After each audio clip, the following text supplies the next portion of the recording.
Hoy hablaremos acerca de los métodos de investigación en psicología.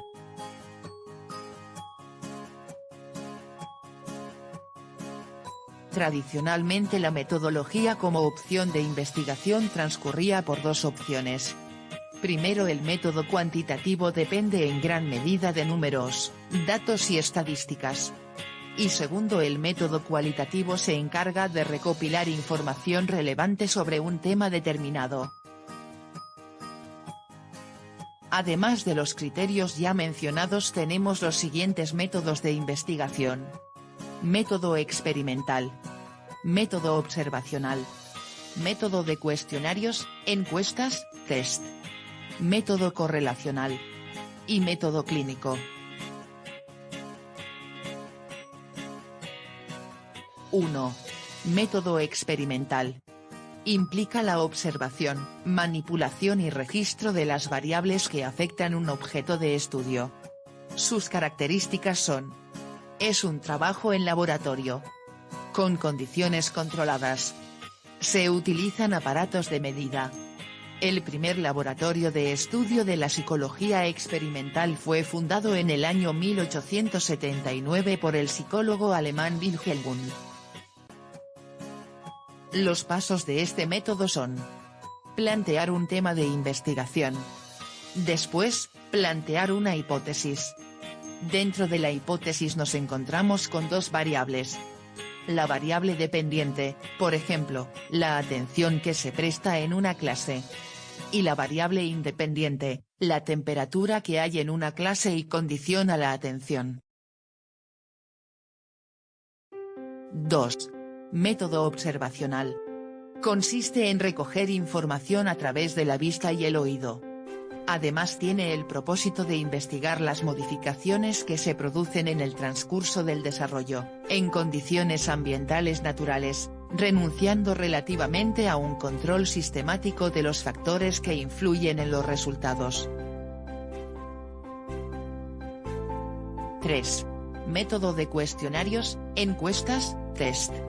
Es un método de observación directa o inmediata donde se propone el estudio de determinados aspectos de la vivencia y de la conducta.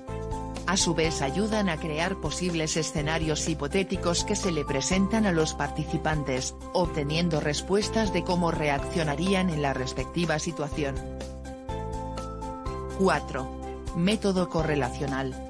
La investigación correlacional es un tipo de método de investigación no experimental en el cual un investigador mide dos variables. Él entiende y evalúa. Es decir, la relación estadística entre ellas sin influencia de ninguna variable extraña. Por ello esta técnica tiene como propósito detectar qué variables se encuentran conectadas entre sí. 5. Método clínico.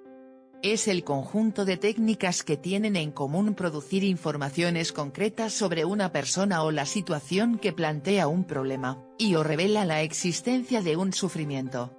Este fue un método inventado por Piaget, que fue quien mejor estudió la inteligencia de los niños.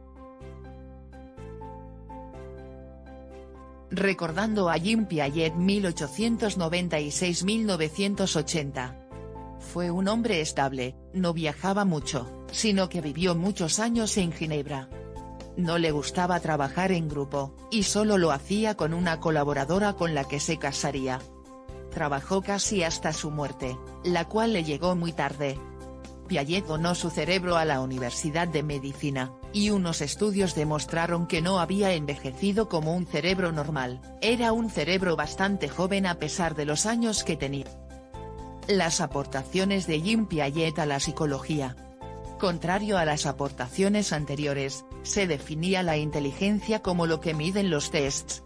Pero él no quería medir la inteligencia. Es el primero que dice que el ser humano es inteligente prácticamente desde que nace. Su planteamiento fue distinto y novedoso. Gracias por su atención.